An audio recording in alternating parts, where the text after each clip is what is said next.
Avec ses yeux bleus envoûtants et son sourire intemporel, Lynda Carter a fait tomber des millions d'hommes amoureux d'elle. Pourtant, elle n'a jamais pu trouver quelqu'un qui aimait vraiment la personne derrière la beauté.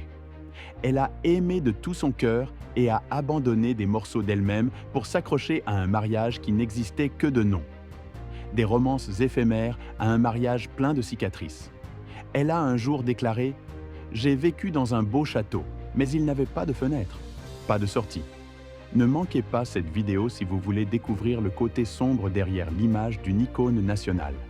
Et en attendant, abonne-toi à la chaîne pour ne rien rater des nouvelles histoires inédites sur les stars d'Hollywood.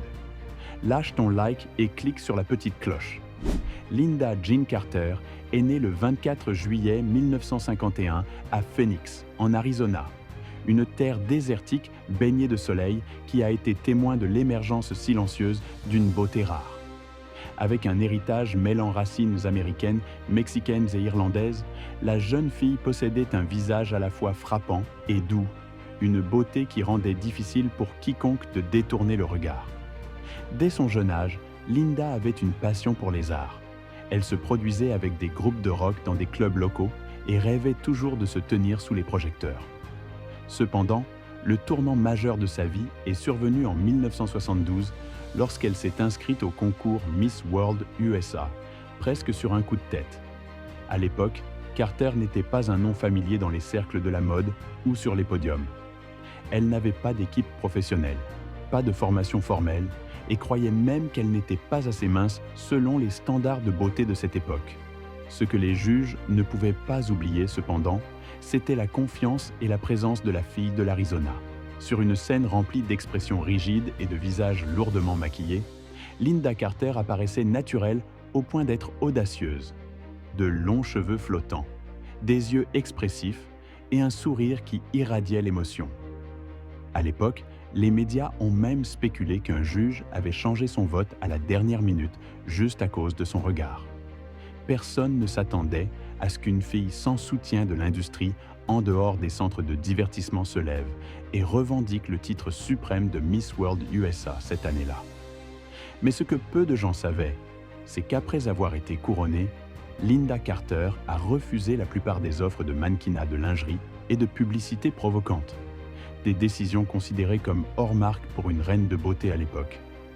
Elle a un jour déclaré « Je ne veux pas être connue pour la robe que je porte, mais pour la façon dont je marche dedans. » C'était la première déclaration d'une femme qui savait qui elle était et voulait définir son propre destin.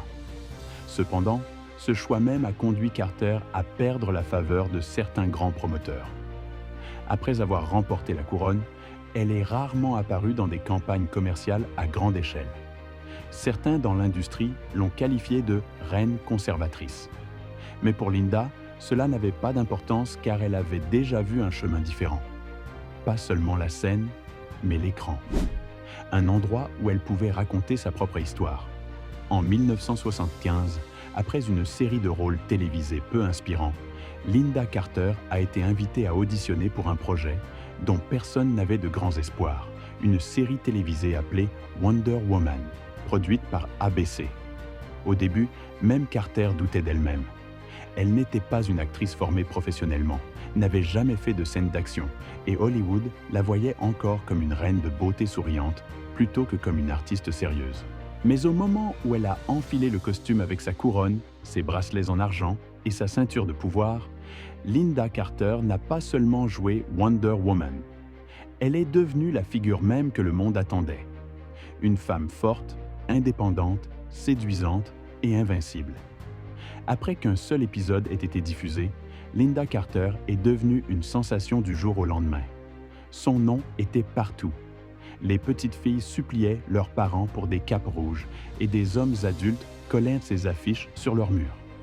Mais c'est aussi à ce moment-là que Carter a commencé à ressentir le poids de la célébrité. Mais au fond d'elle, elle a commencé à se sentir comme l'image même de son personnage. Immobile, coincée sur place, sans que personne n'écoute vraiment.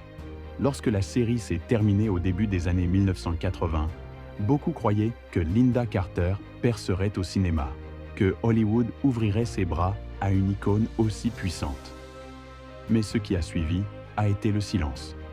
Les rôles se sont évaporés, les réalisateurs l'ont ignoré, et le nom de Lynda Carter est lentement devenu lié à une seule identité, Wonder Woman. En 1977, à l'apogée de sa célébrité, Lynda Carter a épousé Ron Samuels, l'un des agents de talent les plus puissants d'Hollywood à l'époque. Dans les médias, cela a été salué comme un match en or, une étoile montante et un magnate chevronné de l'industrie.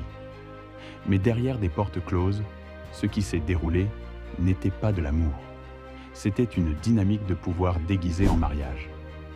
Dès le début, Ron Samuels n'était pas seulement son mari.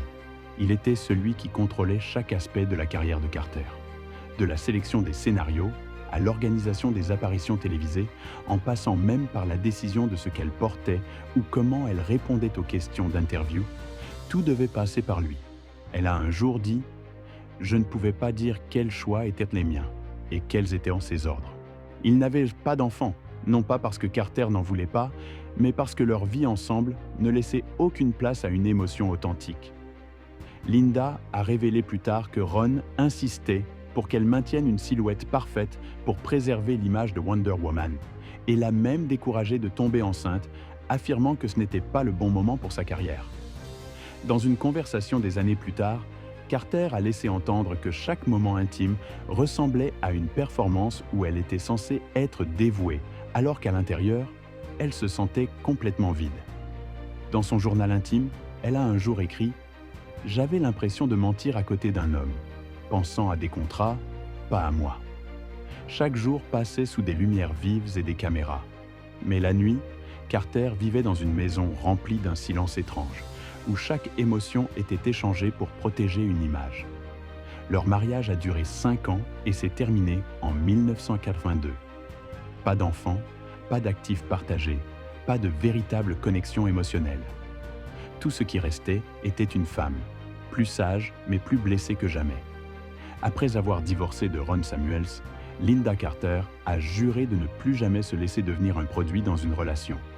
Elle s'est éloignée des projecteurs pendant un certain temps, a vécu en retrait, a évité les médias et a refusé d'innombrables offres de retour à l'écran. C'est alors que Robert Altman est entré dans sa vie, un avocat financier prospère, complètement en dehors du monde du showbiz, désintéressé par la célébrité, et pour cette raison même, Carter croyait avoir trouvé le véritable amour. En 1984, ils se sont mariés. Et pendant un temps, Lynda Carter a redécouvert ce que cela signifiait d'être simplement une femme. Plus de Wonder Woman, plus d'agents, plus de caméras éblouissantes, juste un foyer, un homme qui n'avait pas besoin d'elle pour briller, et des enfants qui grandissaient jour après jour. Mais la paix n'a pas duré longtemps. En 2002, Robert Altman a été impliqué dans un scandale financier majeur sous enquête fédérale dans l'effondrement de la Riksbank, impliquant du blanchiment d'argent et des transactions internationales suspectes. La presse s'est précipitée, les amis ont disparu, les gros titres ont retenti. Wonder Woman maintenant en train de se battre pour qui? Alors que son mari faisait face à la menace de la prison, Lynda Carter n'a pas fui. Elle est restée à ses côtés. Elle est apparue aux audiences, a tenu des conférences de presse et est redevenue Wonder Woman dans la vie réelle, mais cette fois sans super pouvoir, sans bouclier, seulement des yeux fatigués et un cœur brisé. Des sources proches ont révélé qu'elle s'était effondrée plus d'une fois dans les toilettes, pleurant jusqu'à devoir être hospitalisée pour déshydratation.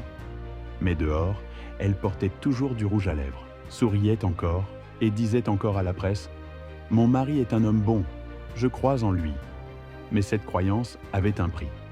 Pendant cette période, Lynda Carter est tombée dans une profonde dépression. Elle a commencé à boire. Au début, un verre pour dormir, puis 3 pour oublier. Elle s'est éloignée de ses enfants, s'est retirée des événements publics et ne pouvait même pas se souvenir de la dernière fois où elle avait vraiment ri. Ce n'est qu'en 2008, lorsqu'elle a pris la décision d'entrer en réhabilitation, qu'elle a finalement admis « J'aime Robert, mais je me suis perdue en essayant de me raccrocher à lui ». Cette déclaration a choqué beaucoup de gens car même si son deuxième mariage était fondé sur un véritable amour, il s'est fait au prix de la carrière de Lynda Carter, de son identité et d'une partie de son âme. Lynda Carter n'était pas seulement Wonder Woman à l'écran. Elle était Wonder Woman dans la vie réelle. Une femme qui aimait de tout son cœur se sacrifiait sans condition et tombait en silence plus de fois que quiconque ne le savait, juste pour se relever avec sa dignité intacte. D'une fille en Arizona qui est entrée dans un concours de beauté par instinct à une icône de beauté piégée dans l'éclat de la célébrité. Puis à une épouse, une mère luttant silencieusement à travers le scandale, l'isolement et la dépression. Lynda Carter n'a jamais abandonné sur elle-même. Elle n'était pas une femme parfaite, mais c'est exactement pourquoi elle est devenue un symbole intemporel pour quiconque a déjà été blessé, a déjà ressenti qu'il était perdu ou a déjà cru qu'il ne méritait pas d'amour. Si cette histoire vous a touché d'une manière ou d'une autre, n'oubliez pas de vous abonner et d'activer la cloche de notification, car il y a beaucoup d'autres vies réelles qui attendent d'être racontées avec respect et profonde empathie.